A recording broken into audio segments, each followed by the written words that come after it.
Hello students, आज मैं आप लोगों के सामने आई हूँ पार्ट्स ऑफ स्पीच के एक्सप्लेनेशन को लेकर।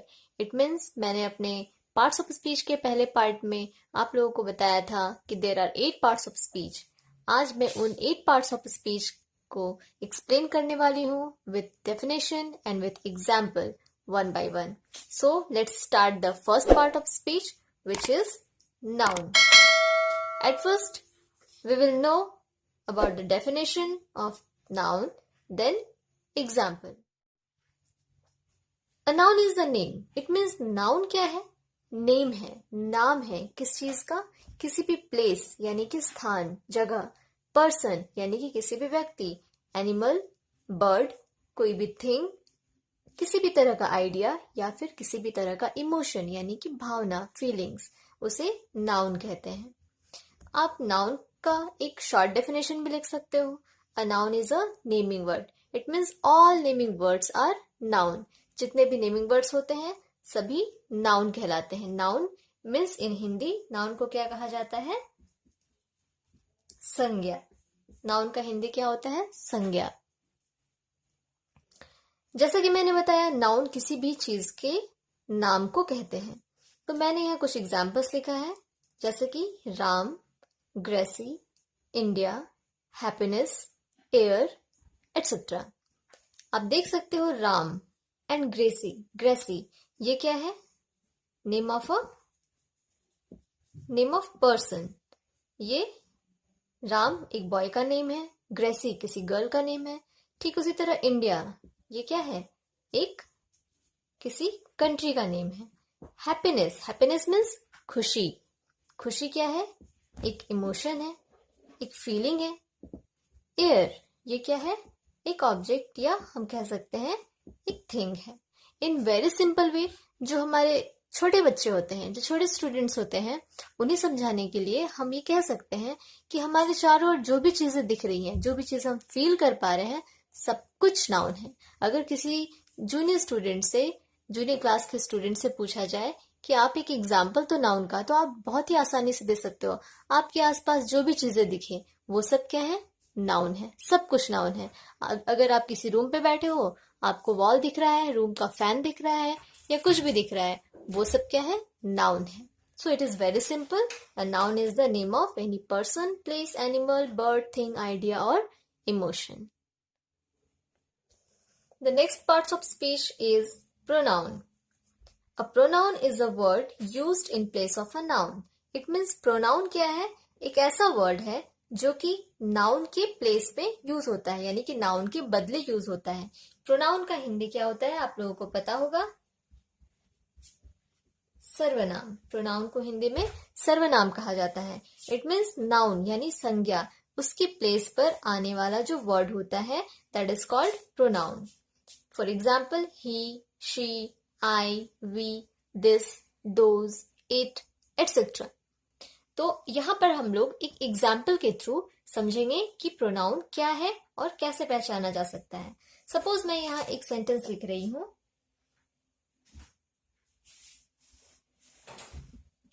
रानी is a good girl. Rani is a good girl. यहां पर आप देख सकते हो कि Rani, this word is a noun. Now I will use a pronoun for this noun which is रानी।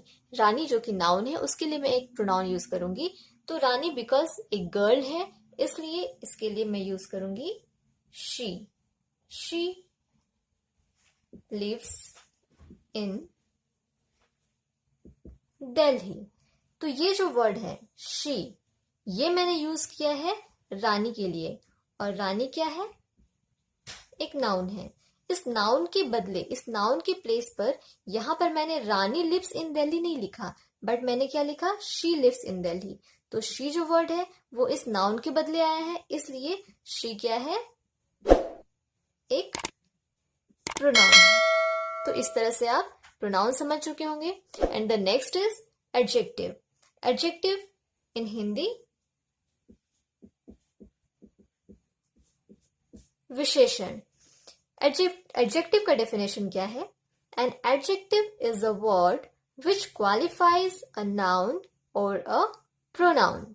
इसका एक अनदर डेफिनेशन भी हम लोग देख सकते हैं, all describing words are called adjectives.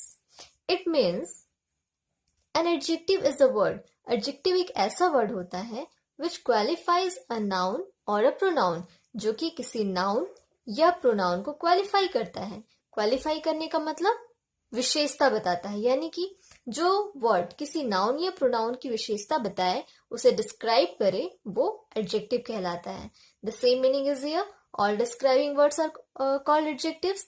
जितने भी डिस्क्राइबिंग वर्ड्स होते हैं वो एडजेक्टिव्स कहलाते हैं। और कोई भी वर्ड डिस्क्राइब किसका करेगा, तो किसी नाउन का या प्रोनाउन का।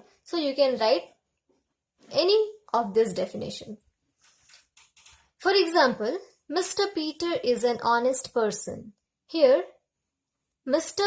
Peter is an honest person. It means Mr. Peter एक honest person है, एक ईमानदार व्यक्ति है। तो Mr. Peter, it is a noun. This word is a noun. Mr. Peter क्या है? एक person है। कैसे person है? Which type of person? Which type of person? तो ऑनेस्ट पर्सन है। कैसे पर्सन है? ऑनेस्ट, यानी कि ईमानदार व्यक्ति है। तो इस पर्सन यानी कि इस नाउन की क्वालिटी, इसे डिस्क्राइब किया जा रहा है कि वो पर्सन तो है, बट किस तरह के पर्सन है, तो वो है ऑनेस्ट पर्सन। इट मीन्स ये जो वर्ड है ऑनेस्ट, ये मिस्टर पीटर की क्वालिटी बता रहा है, उसे डिस्क्राइब कर रहा है, इसलिए ये जो वर्ड है वो क्या है, हमारा एडजेक्टिव कहलाता है। सो in this way, you can find out an adjective in a given sentence. The next parts of speech is verb. A verb is a word that shows an action or a state of being. A verb is the part of a sentence that tells us what the subject or doer performs. It means verb एक ऐसा word है जो कि किसी action यानी कि किसी काम को बताता है, रिप्रेजेंट करता है, या फिर अ स्टेट ऑफ बीइंग यानी कोई भी चीज किस अवस्था में, किस स्टेट में है, उसे बताता है। यहाँ आप देख सकते हो मैंने लिखा है a verb is the part of a sentence. Verb किसी सेंटेंस का वह पार्ट होता है that tells us what the subject, जो ये बताता है कि सब्जेक्ट यानी कि सब्जेक्ट को ही हम डूअर भी कहते हैं। सब्जेक्ट या doer both are the same thing. Subject जो है वो क्या परफॉर्म करता है, वो क्या कर रहा है, वो हमें वर्ब बताता है किसी भी सेंटेंस में।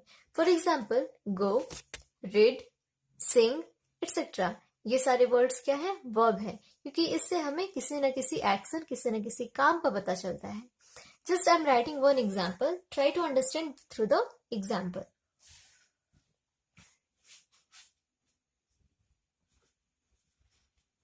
Jacob walks with his little sister. Jacob walks with his little sister. In this sentence, we can see that this word walks, it is a verb. How can we identify? Jacob walks. Jacob is the subject of the sentence. तो ये जो subject है वो क्या कर रहा है, क्या परफॉर्म कर रहा है, वो वॉक करता है।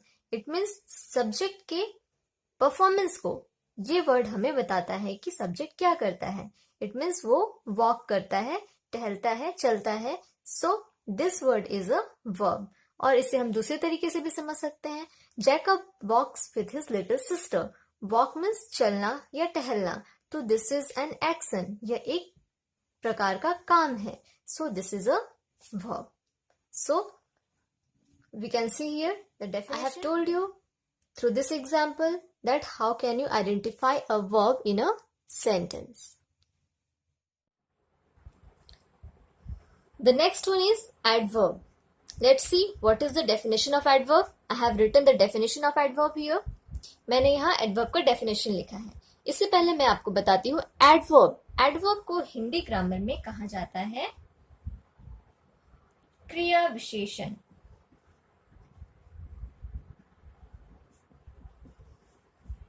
क्रिया विशेषण। So an adverb is a word that qualifies a verb, an adjective or another adverb in a sentence. जैसा कि आपने adjective पढ़ा था, adjective में मैंने बताया था कि adjective एक ऐसा word है जो कि किसी noun और pronoun को qualify करता है, यानी कि उसकी विशेषता बताता है. But यहाँ adverb is totally different from adjective.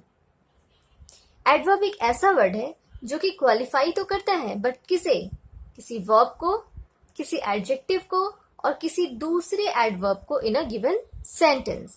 Adjective किसे क्वालिफाई करता था? एडजेक्टिव क्वालिफाई करता था नाउन और प्रोनाउन को, बट एडवर्ब किसे क्वालिफाई करता है? एडवर्ब क्वालिफाई करता है किसी वर्ब को, किसी एडजेक्टिव को और किसी दूसरे एडवर्ब को क्वालिफाई करता है. तो this is the difference between adjective and adverb. Adverb qualify करता है वर्ब, एडजेक्टिव एंड किसी दूसरे एडवर्ब को in a sentence. You can see here the examples of adverb: slowly, clearly, rudely, very, etc. All these words are examples of adverb. I have written a sentence here using an adverb in this sentence. Let's read this sentence. Nina walks slowly. It means Nina धीरे धीरे चलती है. Here Nina walks, Nina चलती है. But how? कैसे चलती है? In which manner? तो वो चलती है कैसे? Slowly, यानी कि धीरे धीरे. तो this word slowly is qualifying this word walks, which is a verb. Walk क्या है? वर्ब है. वर्ब को पहचानने का तरीका भी मैंने आपको बताया, इसका डेफिनेशन भी मैंने आपको बताया. तो वॉक मीन्स चलना या टहलना. ये एक तरह का एक्शन है, ये काम है. So this is a verb और इस वर्ब को क्वालिफाई कर रहा है ये word which is slowly. So this word is called an adverb. Slowly क्या है? एक एडवर्ब है. तो मैंने आपको यहाँ एडजेक्टिव और एडवर्ब में डिफरेंस भी बताया कि एडजेक्टिव नाउन और प्रोनाउन को क्वालिफाई करता है, जबकि एडवर्ब किसी वर्ब, एडजेक्टिव और एडवर्ब को क्वालिफाई करता है. तो हम एक और एग्जाम्पल लेते हैं.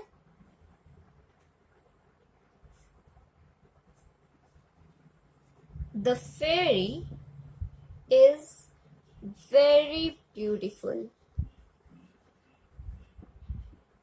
फेरी मीन्स आपको पता होगा परी. बच्चे परियों की कहानी सुनना बड़ा पसंद करते हैं. तो मैंने फेरी का एग्जाम्पल लिया. The fairy is very beautiful. Fairy बहुत सुंदर है. फेरी इज ब्यूटिफुल. फेरी सुंदर तो है. ब्यूटिफुल इज एन एडजेक्टिव, क्योंकि ये क्वालिफाई कर रहा है फेरी को, जो कि नाउन है. तो कितनी सुंदर है? हाउ मच ब्यूटिफुल या हाउ लेस ब्यूटिफुल. तो इससे हमें पता चल रहा है कि वो बहुत ब्यूटिफुल है. ये जो वर्ड है वेरी, ये बता रहा है कि कितनी ब्यूटीफुल है, बहुत ब्यूटीफुल है. इसलिए यह जो वर्ड है वेरी, ये क्या है? एक एडवर्ब है. इस एग्जाम्पल से आपको ये समझ आ रहा होगा कि जो कि एडजेक्टिव है उसके लिए एडवर्ब हमें क्या बताता है? हाउ मच और हाउ लेस, कितना ज्यादा या कितना कम. या फिर आप यहाँ देखें कि वर्ब को क्वालिफाई कर रहा है, तो इससे एडवर्ब हमें ये बताता है कि जो वर्ब है, जो हमारा काम हो रहा है, वो in which manner. In which manner it means कैसे हो रहा है, किस तरह से हो रहा है. और एडजेक्टिव के लिए क्या बताता है कि वो कितना ज्यादा है या कितना कम है. Okay, now let's take one more example of an another adverb. There is one more example. I have written a sentence. She runs very slowly. Slowly, मैं आपको बता दूं कि मैंने यहाँ जितने एग्जाम्पल्स लिखे हैं उसमें से एक वेरी को छोड़कर आप देख सकते हो कि सारे एग्जाम्पल्स के एंड में ly सफिक्स एड है. ओके, स्लोली ly एडेड है, क्लियरली ly एडेड है, रूडली ly एडेड है. तो जनरली मैं ये नहीं कह रही हूँ कि हमेशा, बट जनरली जो एडवर्ब्स होते हैं उनके एंड में ly prefix ly suffix added होता है. तो इससे हम एडवर्ब को इस तरह भी पहचान सकते हैं, आइडेंटिफाई कर सकते हैं कि जिस एडजेक्टिव के एंड में ly हो, यानी कि ly सफिक्स लगा हो, वहां पर वो वर्ड एडवर्ब कहलाता है. या फिर एडजेक्टिव से जब एडवर्ब बनाना हो, सपोज स्लो, ये एडजेक्टिव है। इसे जब हमें एडवर्ब में चेंज करना हो तो हम इसमें ly ऐड करके एडवर्ब चेंज कर सकते हैं। या फिर happy, happy is an adjective, इसे अगर हमें एडवर्ब में चेंज करना हो तो हम इसे हैप्पीली में चेंज करेंगे, यानी कि एंड में सफिक्स ly ऐड होगा और इस तरह से यह हमारा एडवर्ब बन जाएगा। Come back to this example, she runs very slowly. यहाँ पर स्लोली जो है वो ऑलरेडी एक एडवर्ब है। ओके, तो इस एडवर्ब की विशेषता यानी कि इसे क्वालिफाई कर रहा है ये वर्ड वेरी। तो जैसा कि डेफिनेशन में लिखा हुआ है कि एडवर्ब वर्ब को भी क्वालिफाई करता है, एडजेक्टिव को भी और किसी दूसरे एडवर्ब को भी। तो ये जो एडवर्ब है स्लोली, इसे क्वालिफाई कर रहा है वेरी। सो ये भी क्या हुआ, एक एडवर्ब ही हुआ। So it's clear. The next part of speech is preposition. A preposition is a word used before a noun or a pronoun to show direction, place, time, etc.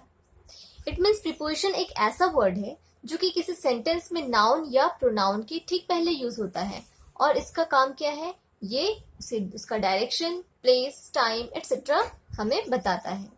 मैंने कुछ एग्जाम्पल्स यहाँ लिखे हैं प्रीपोजिशंस के, like to, at, before, about, in, for, by, during, with, from etcetera. तो ये सारे जो वर्ड्स हैं ये सारे एग्जाम्पल्स हैं प्रीपोजिशन के। मैं इनमें से कुछ प्रीपोजिशन को अपने सेंटेंसेस में यूज करके आपके सामने शो कर रही हूँ। The students are going to school by bus. मैंने यहाँ पर एक सेंटेंस लिखा है, आप इसमें देख सकते हो कि मोर देन वन प्रीपोजिशन है। The students are going to school, this word to is a preposition, this word by is a preposition. ये जो प्रीपोजिशन टू ये स्कूल के पहले यूज हुआ है और स्कूल क्या है, एक नाउन है। बाय क्या है, एक प्रीपोजिशन है और यह जो है वो इस वर्ड यानी कि बस के पहले यूज हुआ है जो कि एक नाउन है। तो आप देख सकते हो, according to this definition the prepositions have been used just before a noun. Okay, now you can see what this preposition is showing here. The students are going to school. Students जा रहे हैं, कहाँ जा रहे हैं, किस ओर जा रहे हैं, स्कूल जा रहे हैं। कैसे जा रहे हैं, बाय बस जा रहे हैं। तो this is the example of preposition.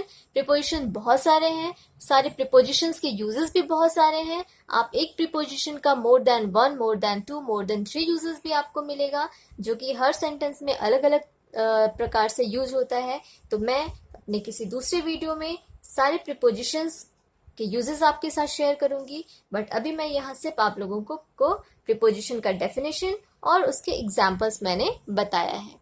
मेरा नेक्स्ट जो पार्ट्स ऑफ स्पीच है वो है conjunction. The next is conjunction. A conjunction is a word used to connect words, phrases, clauses और सेंटेंसेस। मैंने यहाँ डेफिनेशन लिखा कंजंक्शन का।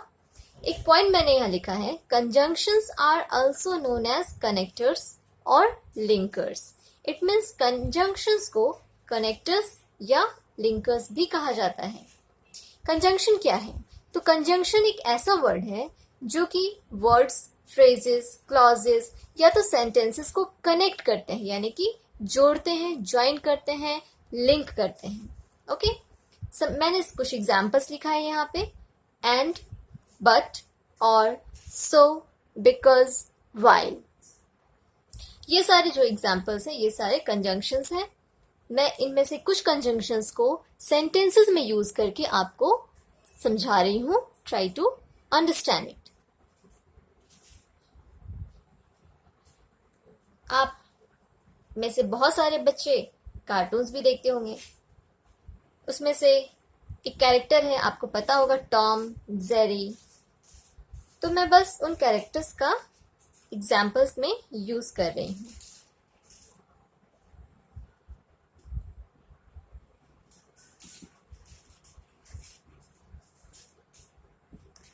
Tom and Jerry are my favourite cartoon characters. मैंने यहाँ यूज किया है टॉम जेरी और मैंने कंजंक्शन एंड का यूज किया है। तो how can we see that it is a conjunction? Let's see. Tom and Jerry are my favourite cartoon characters. There are two words, Tom Jerry, ये दो डिफरेंट वर्ड्स हैं। इन दोनों वर्ड्स को ये वर्ड एंड कनेक्ट कर रहा है, यानी कि जोड़ रहा है।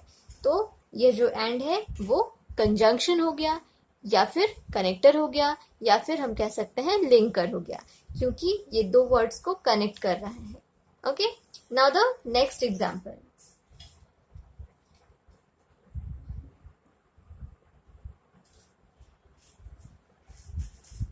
I am happy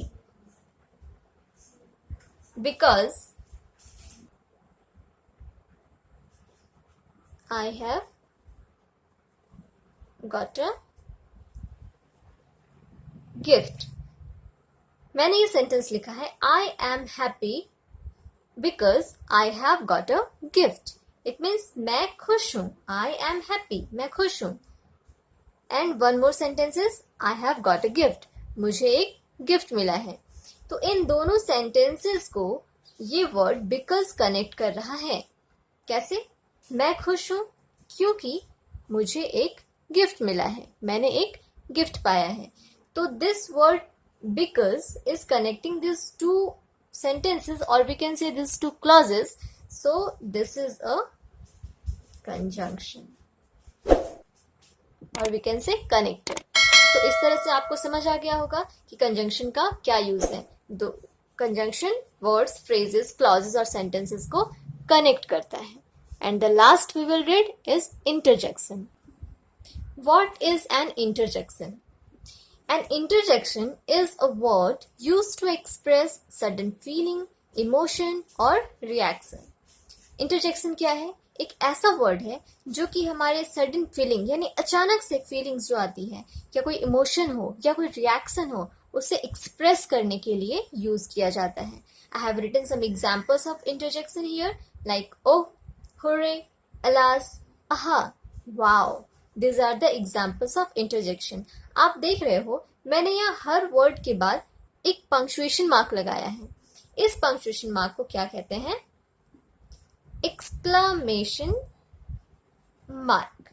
it means interjection के बाद ये जो मार्क है which is known as exclamation mark, इसे यूज करना ही होता है क्योंकि ये हमें हेल्प करता है हमारे एक्सप्रेशन को एक्सप्रेस करने के लिए.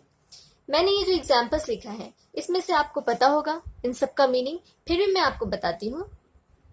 इन सारे वर्ड्स, इन सारे इंटरजेक्शंस का यूज किसी न किसी फीलिंग, इमोशन या रिएक्शन को एक्सप्रेस करने के लिए किया जाता है. ओह, ओह कब यूज करते हैं? कभी आपने यूज किया होगा ओह. कब? जब आपको कुछ थोड़ा सा दुख होता है, जैसे कि ओह मैंने अपना पर्स खो दिया, ओह मैंने अपना फेवरेट बॉक्स खो दिया. तो वो क्या होता है? दुख को एक्सप्रेस करने के लिए ओह का यूज किया जाता है. हुर्रे, हुर्रे कब यूज करते हैं? जब हम बहुत खुश होते हैं, एक्साइटेड होते हैं. अलास, अलास भी एक्सप्रेस करता है दुख को. आहा, आहा कब? जब हमें कुछ अच्छा दिखता है, जो हमें प्लीजेंट लगता है, तो उसके लिए हम आहा यूज करते हैं. वाओ, जब हम कुछ वंडरफुल चीज देखते हैं, बहुत ही सुंदर चीज देखते हैं, तो हमारे मुंह से अचानक से क्या निकलता है? वाओ. ये सारे जो मैंने एक्सप्लेन किए ये क्या है? हमारा एक फीलिंग है, रिएक्शन है, इमोशन है, जो कि किसी चीज को देखकर या किसी इंसिडेंट की वजह से सडन ही आ जाता है हमारे हार्ट में.